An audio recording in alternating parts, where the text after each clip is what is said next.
사막 이남 지역의 최대 국가라고 할 수 있는 콩고 민주공화국, 이 민주콩고에서 내전으로 인도적 위기가 고조되고 있습니다. 반군과 콩고 정부군의 전투 와중에 이미 수천 명이 사망했고요.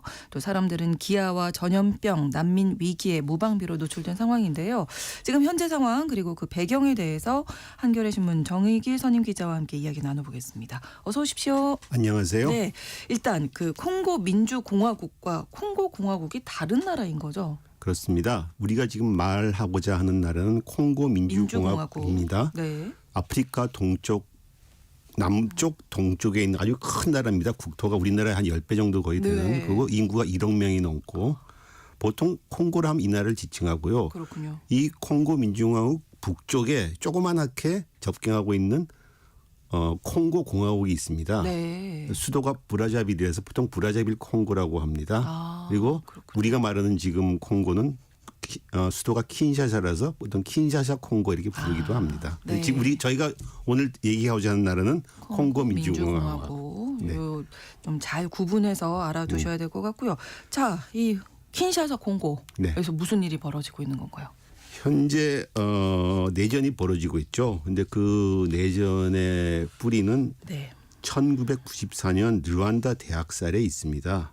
이번 위기가 계속 지속된다면은 수백만 명이 사망했던 2000년 전후의 1차, 2차 콩고 전쟁이 다시 재연돼서 3차 콩고 전쟁을 갈 수 있지 않냐 하는 이런 우려입니다. 그렇군요. 현재 상황은 M23이라고 하는 반군이 지난 1월 27일 콩고 동부의 키부주라는 데가 있습니다. 키부주. 네. 그 키부주의 주도이자 그 콩고 동부의 최대 도시인 고마를 갖다가 점령했습니다. 그리고서 남쪽으로 계속 진군을 하고 있는 상황입니다. 콩고 정부군과 동맹군이라 할 수 있는 부룬디 정부군은 패퇴를 거듭하고 있죠. 그래서 그런 상황에서 반군이 일단 지난 4일에 일방적인 휴전을 선포하긴 했습니다. 그런데 말이 일단 휴전 선포고 그 다음 날도 군사활동을 지속했다고 합니다. 그래서 M23 반군은 지난 6일 고마에서 대규모 집회를 갖고서 콩고 전역을 해방시키겠다 이렇게 선포를 했었습니다. 즉 이제 공세를 계속 하겠다는 이제 의지를 표명한 거죠. 그렇죠. 이번 사태로 해서 고마에서만 전투로 약 2,000명이 사망했다고 합니다.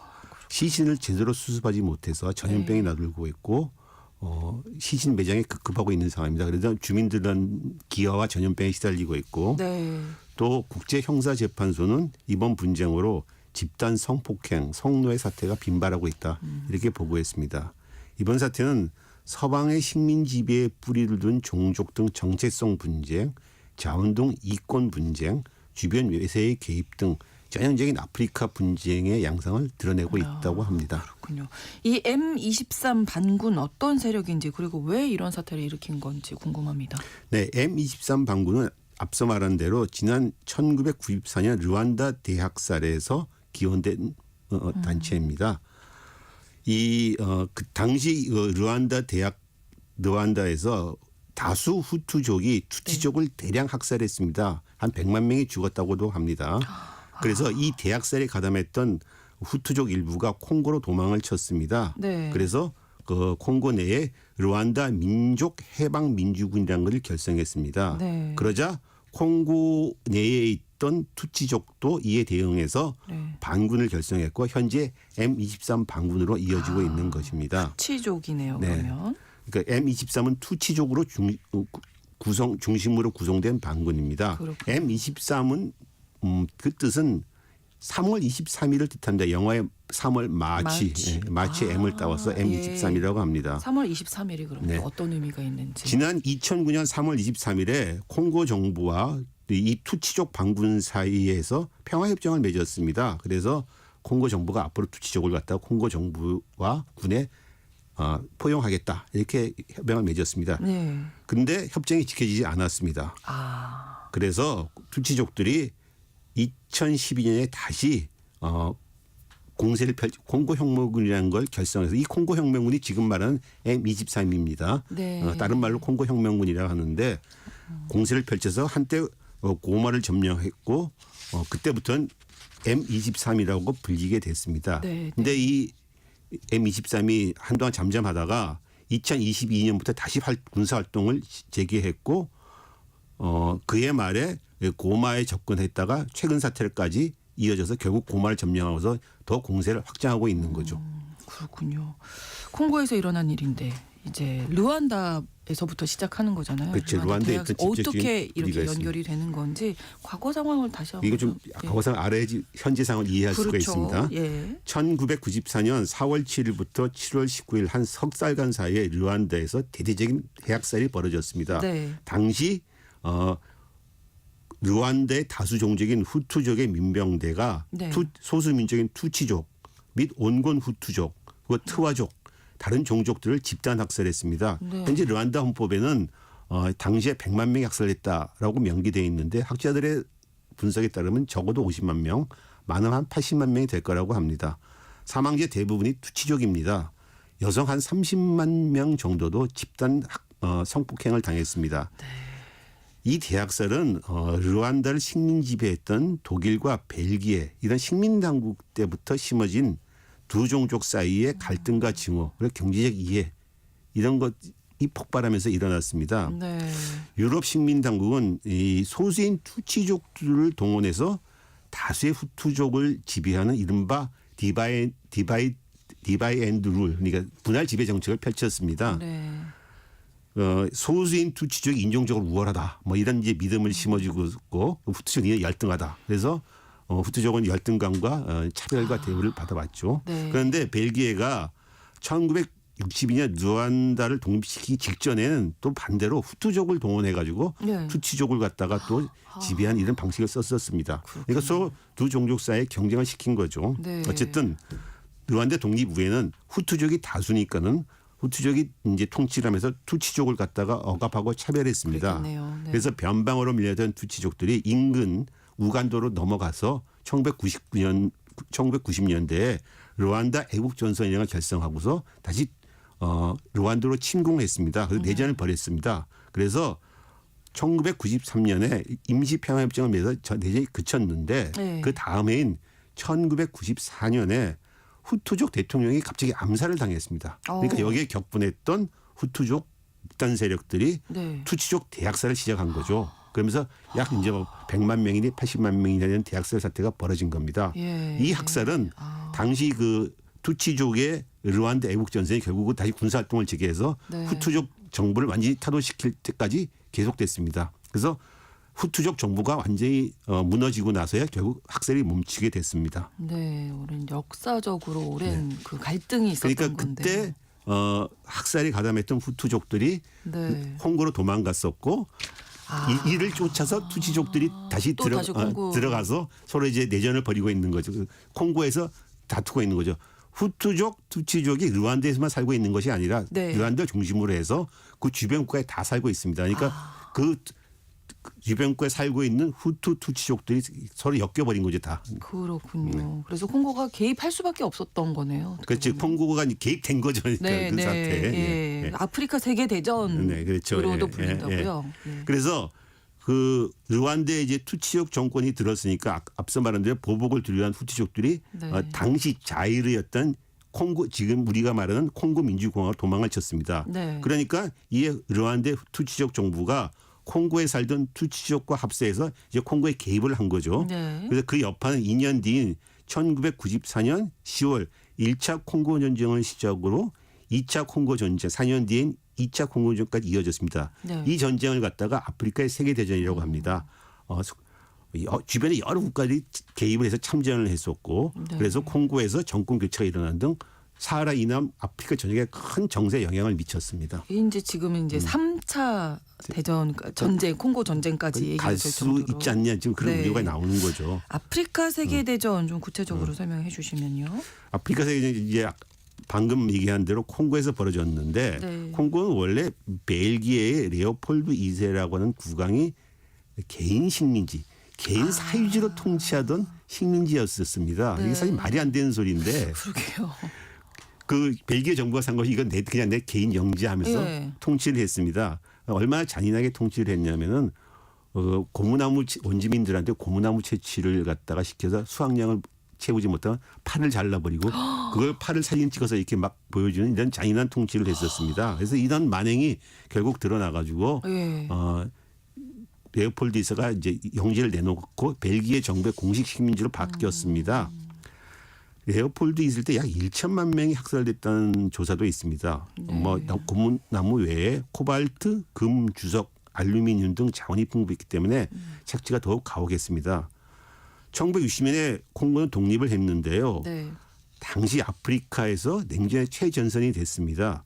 독립 영웅이었던 좌파 성향의 파트리샤 루문바 총리가 정부를 구성했는데 네. 구성하자마자 군사령관 모부투 세세 세코가 식민당국이었던 벨기에와 미국의 지원을 받아서 군사 쿠데타를 일으켰습니다. 그래서 5년 동안 콩고 위기가 지속됐었습니다. 당시 콩고 위기 동안 많은 사람이 죽었습니다. 그래서 우리가 흔히 말하는 아프리카의 잔혹성, 후진성을 얘기할 때 콩고 얘기하는데 이 콩고 위기에 기한한 것도 있습니다. 네. 어쨌든 모부투는 그래서 정권을 잡아서 1997년까지 무려 40년 가까이 통치를 하게 됐었습니다.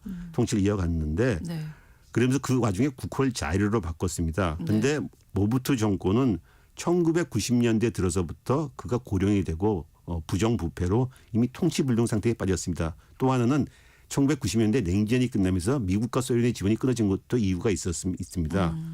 그러다가 앞서 말한 대로 94년에 르완다 대학살로 난민과 외부 군사 세력들이 밀려 들어오면서 불안이 가중되다가 결국 1999년 10월에 르완다가 콩고 동부의 후투족 반군들을 초탕해야겠다 하면서 쳐들어오면서 1차 콩고 전쟁이 시작된 것입니다. 네. 이 1차 콩고 전쟁 때 우간다, 부룬디, 앙골라, 에리트리아도 참전을 했고 반모부투 반군 동맹이 결성됐었습니다. 네.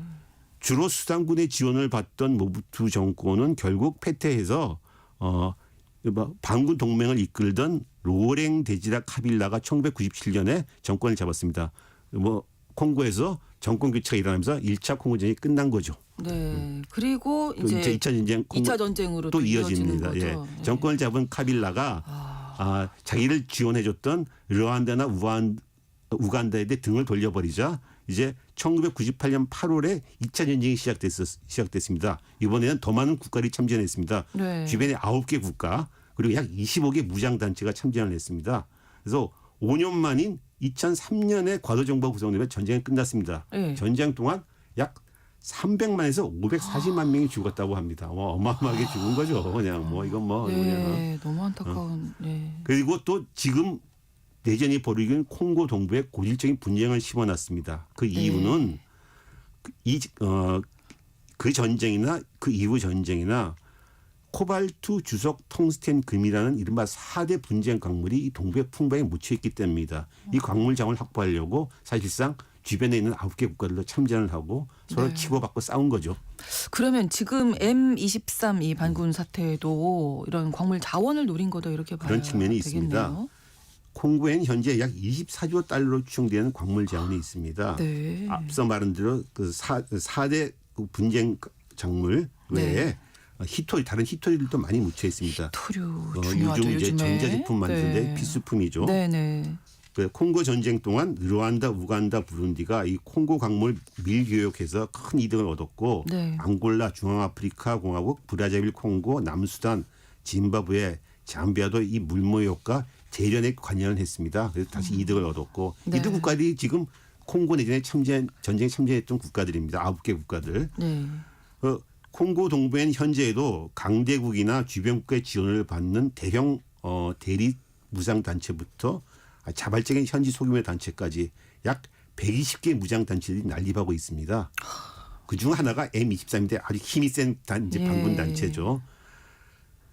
르완다 입장에서는 콩고 동부에 있는 후투족 민병대의 위협을 제거하겠다는 명분을 내세우는데 이 명분 그런 명분 이를 명분으로 해서 사실상 자원을 확보하려고 하는 측면이 있습니다. 네. 그래서 르완다 정부군이 M23 반군을 지원하고 있다는 유엔 보고서가 있습니다. 네. M23은 지난 1년간 코발트 광산 지역인 루바야를 점령해서 이 광물에 세금을 매겨가지고 한 달에 약 80만 달러를 벌어들였다고 합니다. 현재 M23이 남쪽으로 진군을 하고 있는데 그 남쪽은 더 광물이 많은 자원지대입니다. M23이 영역을 더 확보하면 할수록 M23한테 들어오는 돈이 더 많아지는 거죠. 그 사이에 참 그 주민들이 있을 거 아니에요. 주민들 얼마나 고통스러운 시간을 그렇죠. 보냈을까 이거 이런 뭐- 생각이 들고요. 네. 국제사회의 개입을 통해서라도 좀 이 문제 해결할 방법은 없을까요? 지난 8일에 이틀 전에 아프리카 동부 남부 북개국 정상이 네. 탄자니아 다스에살렘에 모여서 회의를 열었습니다. 그래서 일단 초대받지 않은 외국군은 철수해라. 그리고 콩고 주권을 보호해야 된다. 네. 이런 성명을 발표했는데 사실 다 동상이몽입니다. 왜냐하면은 콩고의 아프리카 동쪽에 있는 국가들은 콩고 정부를 지원하고 있고 네. 동쪽 국가들은 느란드를 지원하고 있고 네. 남쪽 국가들은 콩고를 지원하고 있습니다. 아, 또 다른 생각들이군요. 서로 이권이 나라들도. 달라서 네. 그래서 곧 이제 국방장관들이 만나서 이제 뭐 해보자 하는데 네. 참 될지 모르겠습니다.